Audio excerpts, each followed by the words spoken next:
One, two, three, four. Screen time, screen time, screen time, screen time. It's my screen time too. Screen time. Hello, and welcome to It's My Screen Time Too, the podcast where two moms review the best and worst in children's programming, from Netflix reboots and YouTube shorts to Disney classics and Pixar blockbusters.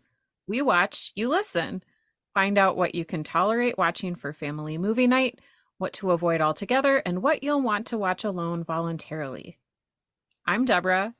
And I'm Katie. And I have 3 kids. Tony's 13, Libby and Nate are 10. And I have 2 kids. Jay is 7 and Kenny is 4. They're pretty adorable, aren't they? They are pretty adorable, and someday, hopefully, they will solve our tech issues for us because they're digital natives. We had few technical difficulties here on my end, so we're getting a little bit of a late start. We might sound a little punchy to you guys, but you know what I think would make us feel a lot better? Talking about our adorable children? For sure. Tell me an adorable story about your kids. They came home from camp, and Tony has been telling a fishing story. He caught a couple bass. He almost caught a northern pike, and it pulled him out of the canoe. Wow. Yeah. Oh my goodness.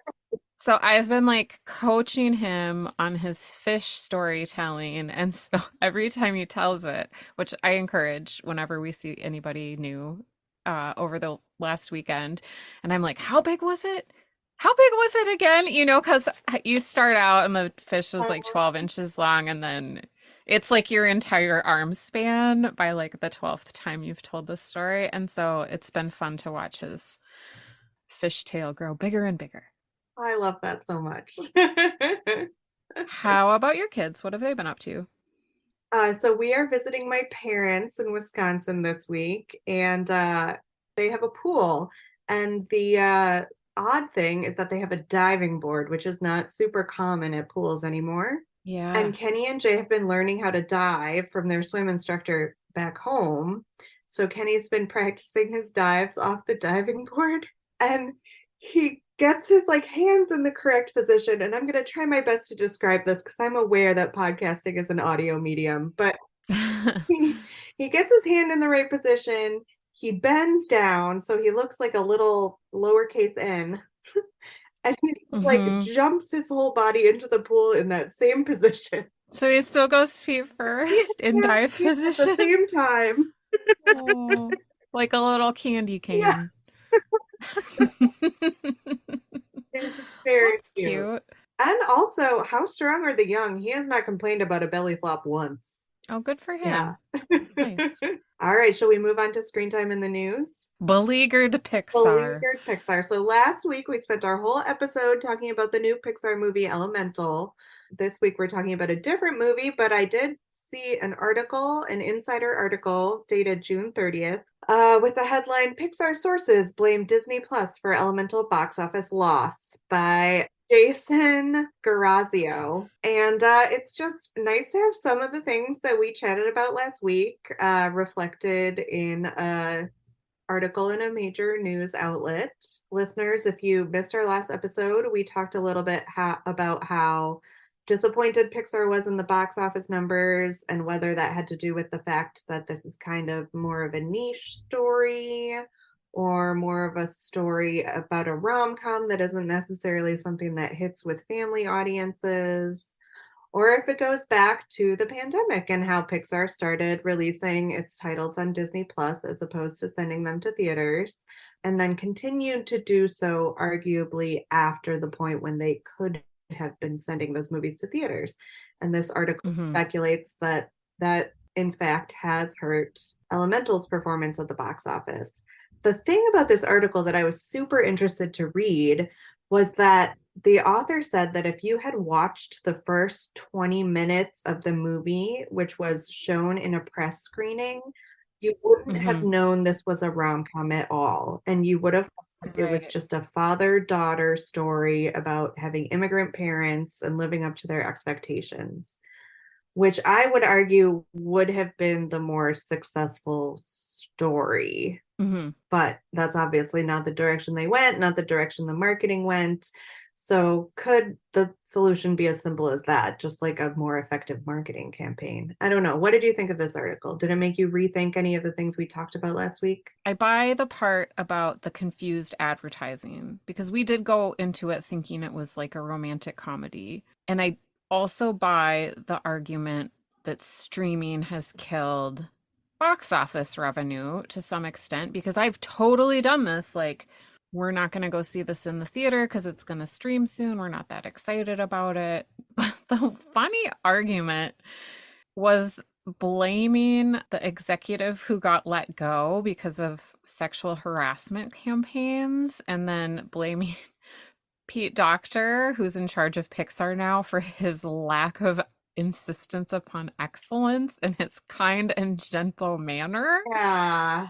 And maybe it's just because I watched the movie She Said, but and because no source was named in this article, it seemed like a little bit of a Me Too, like retaliation backlash in defense of Lasseter. Yeah, it was a really kind of icky framing of it. Very much like, oh, we can't do this without the genius, regardless of his behavior.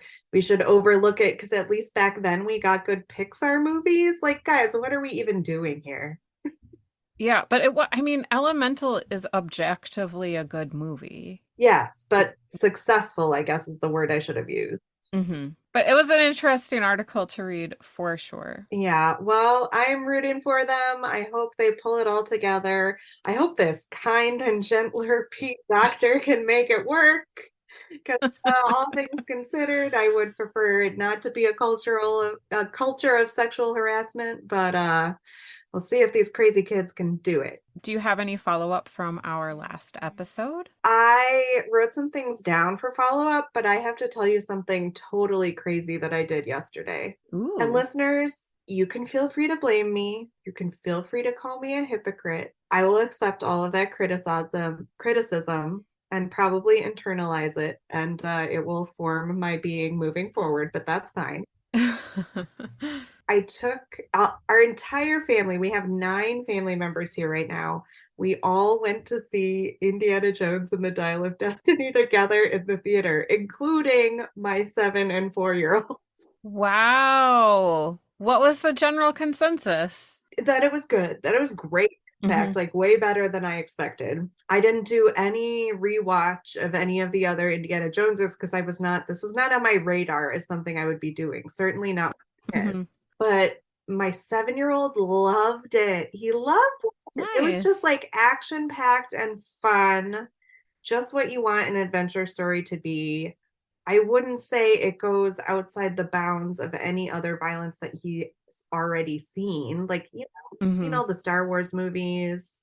He's seen his fair share of Marvel things. So I was really pleased with how it went for him. Kenny was just too young, and the weird thing to say about an Indiana Jones movie is there wasn't enough action, because he was like very entertained when like people were jumping out of planes or like running on trains and stuff like that.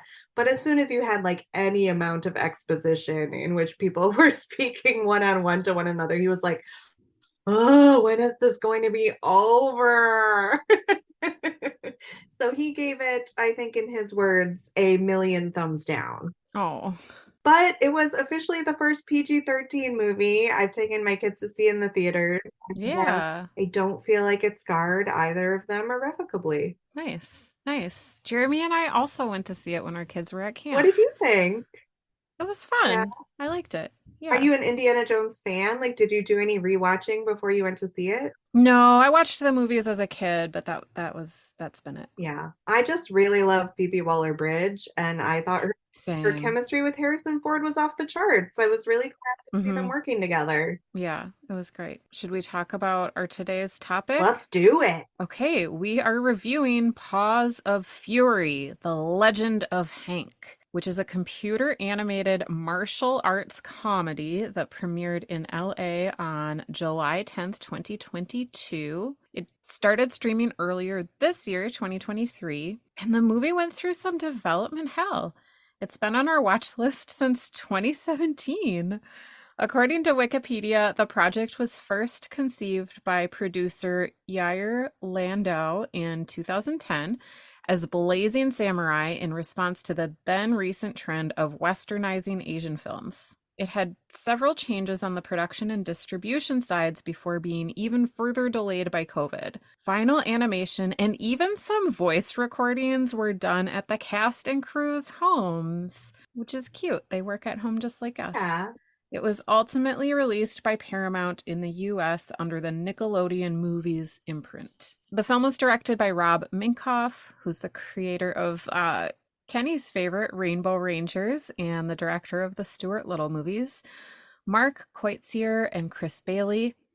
And this was their feature directorial debut. It was written by Ed Stone and Nate Hopper, but the final credits even include the writers of Blazing Saddles. And it's a loose remake of the 1974 Mel Brooks live-action classic Blazing Saddles. The plot involves a dog named Hank who learns to become a samurai to save a cat village from a conniving landlord. The film received mixed reviews from critics and grossed $42 million worldwide. We picked it because a kid's version of Blazing Saddles is intriguing. And there's always a curiosity factor when a movie gets lost in development for so long. Is it bad or is it unlucky? Tell me about your history with Blazing Saddles. Had you seen Blazing Saddles before? No, I didn't even know what it was. Oh my goodness. Okay, you must have been so lost. Because Blazing Saddles was like a classic of my youth because I am a Sure. giant wimp, super giant wimp. And so whenever I watched a horror movie, which as a teenager, my friends were constantly forcing me to do, I would then always watch Blazing Saddles afterwards. So I would have something funny. Oh, so you've seen it a Oh, bunch. yeah, many, many times. Yes. Okay, funny. And the whole plot of Blazing Saddles turns on like the issue of race and the absurdity that can be mined from that concept. So the idea that you would totally remove that and make it a children's story definitely piqued my interest. I wanted to see if it worked at all. I wanted to see if it ended up feeling like Blazing Saddles at all. So I was really very curious. But without all that background, I want to know, did you like it? I did like it. I started it. I thought the opening credits made it look like it was just a bro movie by bros, for bros. I had read your document, so I knew it was like Mel Brooks, Blazing Saddles, informed, but I didn't know anything about that movie. But it was a fun plot and concept. I mean, I laughed out loud at a number of parts, and I really thought the voice actors were great. Yeah, they lifted a lot of the comedy, like a lot of the funny lines were lifted word for word from Blazing Saddles, and they still worked, which I think that, like we talked about when we did the Spaceballs episode a while ago, Yeah. that kind of like broad comedy that Mel Brooks specialized in is just not something that we see anymore. I think we now err, if anything, on the side of too much subtlety. So it's kind of nice to just have the funny hit you in the face. Yeah. Oh, this is a little bit of a Mel Brooks aside, but Libby watched some of the movie with me and noticed that Mel Brooks, she recognized his voice, and he voices like one of the characters in the Robots movie. So I was like, oh, good for you. Okay. Yeah, he plays in this movie, he plays the Shogun, right? And in the original Blazing Saddles, he plays the mayor or the governor or something. What he's the stupid guy responsible for everyone. Yeah. There was a lot of meta humor in this that like isn't often in the kids' movies that we watch. Like how the credits came on and then they were lights and they came down and hit the characters in the head. I thought that was a clever introduction to meta humor for children. In a Variety interview that I read, Minkoff said of the movie's connection to Blazing Saddles, quote, "The idea of that is it's a metaphor of the same kind of story and same kind of situation, but it becomes more universal. especially for making an animated movie for families, you know. Everyone can relate to a story in which they're the outsider and they're not accepted just because of how they look. So, as I said before, Blazing Saddles was a critique of racism. Do you think it's belittling the source material to reduce it to the universal idea that everyone can relate to feeling like an outsider? Because isn't that the plot of, I don't know, conservatively 70% of children's movies? Yeah, this quotation made me want to see like the original script, and I wonder how much it was revised with a more general audience in mind than people who wanted to see an animated Blazing Saddles like homage. It really made me think because we talk so much about the movies that we loved as kids that we feel uncomfortable sharing with our kids Mm-hmm. because of the way society has progressed and the themes that we feel uncomfortable with now. That what if we just took one of those movies, looked at the script, and just crossed out every problematic thing, kept the rest of the script as is, and like somehow backfilled something into it to like make it into a plot? It feels like cheating, but if that's the only way you feel like you can share Blazing Saddles with your kids because you're otherwise uncomfortable with it, like maybe I'm okay with that. I don't know. I don't. Yeah. It's hard for me to decide how I feel about it because Blazing Saddles is. I watched it again. Mm-hmm. I would not. My kids, the age they are now, I would not share it with them just because I don't trust them to be in on the joke yet. Yeah, I didn't quite have time, and it does have an R rating, which gave me pause. I want to watch it. I just didn't get to it, unfortunately. Yeah. I mean, is it a net good that we can still share the same humor with our kids without any of the offensive parts? Or does it mean that we're just sanitizing culture for our children? Yeah, that quotation has a bit of because the movie was in development so long, I wonder if it was a product of like the Obama years when people thought racism was done and solved. I don't know, it has like that sort of delusional audacity of hope feel to it. Oh, you're right. I don't know. I asked the question because I legitimately don't know how to feel about it. I keep squinching at my eyes and shaking my head, listeners, because even though I've spent a good amount of time thinking about these movies and thinking about how I feel about them, I'm still up in the air. Yeah, I think our friend Amy would say pause it and explain the hard parts. If you were watching Blazing Saddles, yes. Yeah. But there's no Hmm. need to do that in Paws of Fury. Right. Okay, shall we move on to the cast and characters? Yes. Like you said, the voice cast is totally stacked in a weird way for this little forgotten, buried movie. Like Hmm. Michael Cera voices Hank the dog. Samuel L. Jackson voices his mentor, the cat samurai. You've got Ricky Gervais as one of the main villains. You've got George Takei doing his Hmm. oh my at least 3 times in the movie. You've got an underused Asif Manvi because you know I love his voice work. Michelle Yeoh, even. What did you think of these voice actors? Was there anyone you particularly loved or hated? I like Michael Cera does Wimpy so well. Mm. Was Michelle Yeoh the little cat? Michelle Yeoh was the mother of the little cat. Oh, okay. Okay. Yeah, I thought it was kind of a bro heavy cast and list of characters. That would be my only criticism. And there was a funny scene where they're all deciding what to do, and the little cat says, "Let's ask Shogun," and everybody ignores her. And then a man says the same thing, "Let's ask Shogun," and everybody cheers. And like, I definitely picked up on that bit of like being the only woman in a meeting dynamics.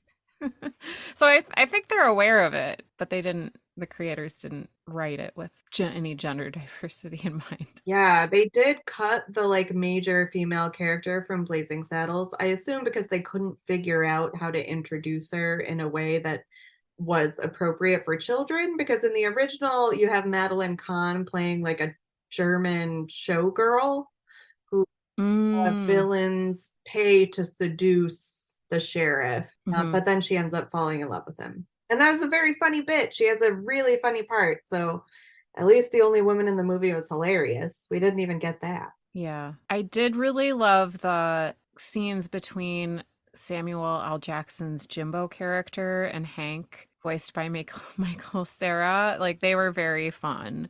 When Jimbo is like training Hank to be a samurai and proves his samurai skills by making a pizza with like way too much cheese on it. Super I fun. couldn't get past knowing what Samuel L. Jackson looks like in real life and the character design of this fat cat. It just, that was a little of a mismatch to me. Hmm.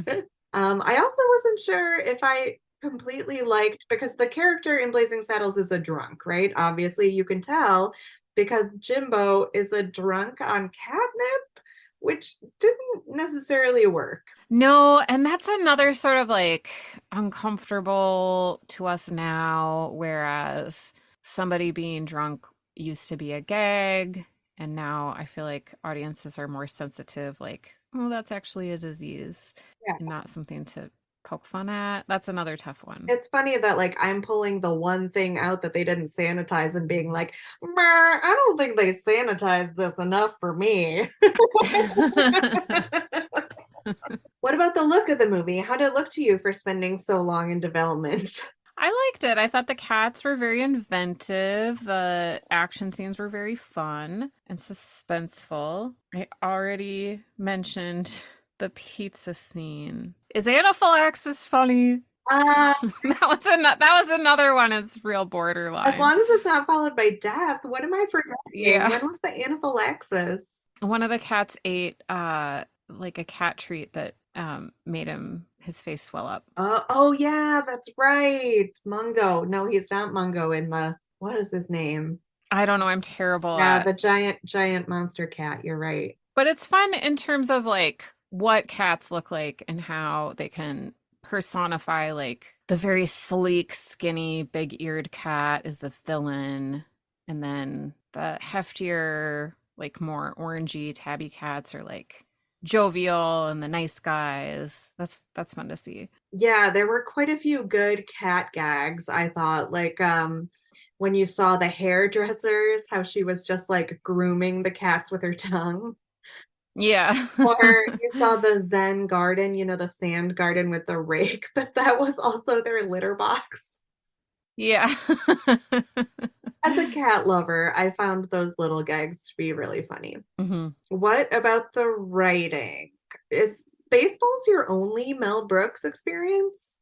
I'd have to look at a list. It might be. I mean, it was like a classically structured script. I believe it might have been Chekhov who made the rule that if there's a giant toilet in the first act, by the end of the third act, it has to overflow.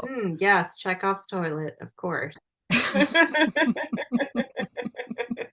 Plot wise, I think it totally was great. And then there were just a lot of like I mentioned before I laughed out loud, like just at the beginning when they show, I mean, the town that is at risk here is called Cacamucho. And then, like, you just know what you're in for because it shows the sign of the town and the population, like some little delinquent kittens are graffitiing it. So it says, like, instead of pop for population, it says poop. Yes, there's nothing subtle in the humor here. There were a couple of things that I have to ask you if they're Mel Brooks gags from Blazing Saddle. Like, is riding the horse backwards something that happened in that movie? I don't think so. Okay. And then also there was like a mime, very brief little gag, but it was a mime that Was there a mime? Oh, that tickled I me. just watched it in the airplane on the way here. I will admit I don't remember the mime. Well, anyway, on a macro level, I liked the writing. On a micro level, LOL. Yeah, I think again it was really nice to see this kind of broad style of comedy reintroduced. Kevin and I sat down and watched the first episode of the History of the World Part 2, which is the most Hmm. recent Mel Brooks show that they have on Hulu, I believe.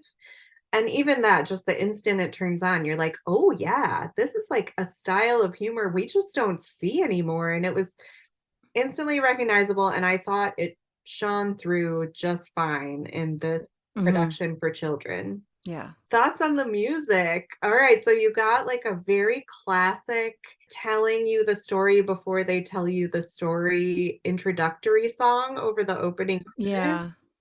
credits, which is very much of a piece with the original movie, but also very much of a piece with like classic westerns, which Blazing Saddles is a western. But then at the end, over the closing credits, you almost got like a riff on the Shaft theme song. I don't know. Any thoughts on those? I liked the music. I mean, the score was very good. It built the mood. And then there was like a ballad that I particularly liked. I don't even remember the When ballad. Hank was at some sort of like crisis of decision-making point, I think. What about the structure and length? I didn't write down the length of it. How did it feel as you were watching it? They say at one point in the dialogue, this is an 85-minute movie, not including the credits. And I was like, yes, that's perfect. Yeah. That's the ideal length. I totally forgot that. You're right. And it's another little moment of meta humor that they stuck in here, which was probably my kids' first experience of watching a movie where they're like constantly making gags that break the fourth wall. So that was really fun. Yeah, they knew their mandate and they stuck to it. What adult movie or show does this compare to? And you cannot say Blazing Saddles.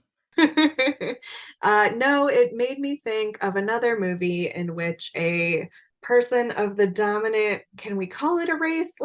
I guess species in the case of this movie, but person of the dominant race comes in to like save an entire culture about which they know very little. The Tom Cruise movie, The Last Samurai, obviously.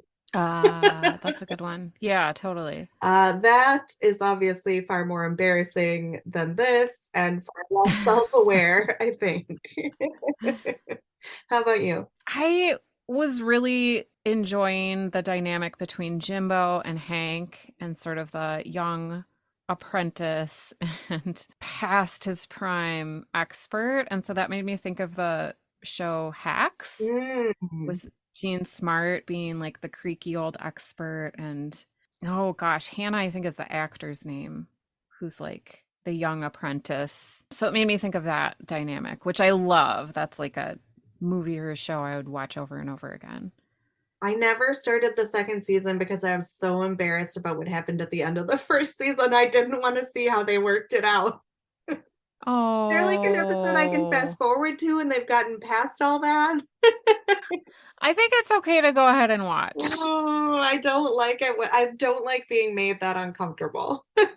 Yeah, I get it. So were you able to cast the gritty HBO reboot? I need to look up the dude's name, but I would like to reintroduce Jason Gad from Wilfred. Oh. Because he does some good work in a dog suit, and I feel like he could be profane in exactly the right Mel Brooksian way for this role. I like that. I like that a lot. How about you? Okay, have you read about the Joan Rivers joke archive? No. Oh my gosh, I will send you the article I read. She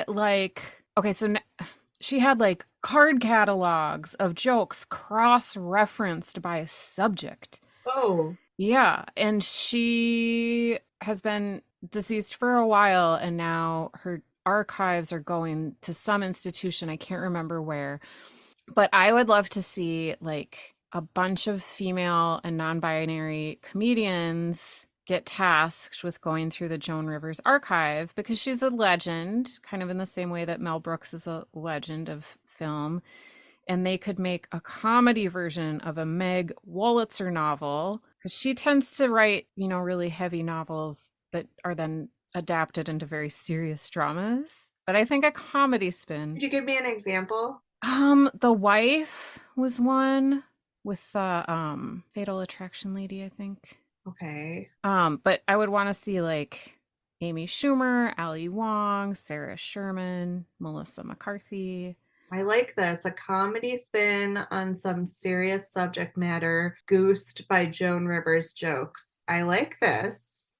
Yeah. Maybe we need to go do some research in the Joan Rivers archives and make it happen. I would love that. Let's find out where they're housed. Okay, was it better when we were kids? Yes, I mean, objectively, Blazing Saddles is a better movie than this. Sure. Yeah, I still feel conflicted, but I think I'm going to stick with my yes. What do you think? I don't feel qualified to answer this question. I need to pause. I'll just go watch Blazing Saddles. I'll BRB.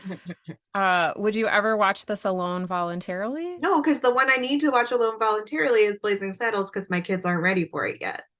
Yeah, yeah. I did watch a lot of this alone and I totally enjoyed myself. It was a super hot day. I retired to our basement. It was nice and cool. I had the TV to myself. I won't watch it again, but I would recommend it for any adult who needs a little bit of a LOL break. Yeah, super broad gags, like easy to laugh at. 10 seconds on whether this is good for our kids. Yeah, I watched it with my kids. They hung with it pretty well and gave it pretty good reviews. I had zero objections about showing it to them.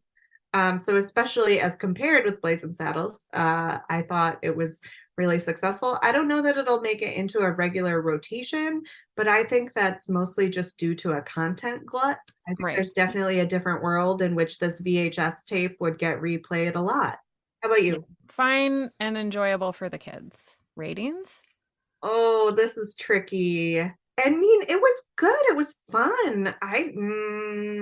Is it ridiculous to say 4? I was gonna say 4, just kind of based on the Bechdel test of it all. I'm not gonna give it full points. Yeah. Yes, it is very much a dude movie. You're very right about that. I want to send you the clip of Madeline Kahn singing in the original Blazing Saddles. We'll do that. Well, thanks for listening to this episode of It's My Screen Time Too. If you enjoyed our show today, please share it with someone you think might enjoy it too. Leave us a review on Apple Podcasts or your podcast platform of choice. You can find us on Facebook, Instagram, and Twitter at My Screen Time Too, or send an email to myscreentime2@gmail.com. We'd love to hear your show or movie suggestions, article recommendations, or general comments about the show. Our website is myscreentime2.com. Our theme music was composed and performed by Deborah and her adorable children, and our podcast is produced by me, Katie. You can hear more from us on our other podcast, Spock Talk, where we discuss the life and legacy of Dr. Benjamin Spock. Tune in next time for more real talk about the movies and TV we watch with our kids because we have to, and sometimes because we like to. Bye. Screen time. Bye. Screen time. Screen time.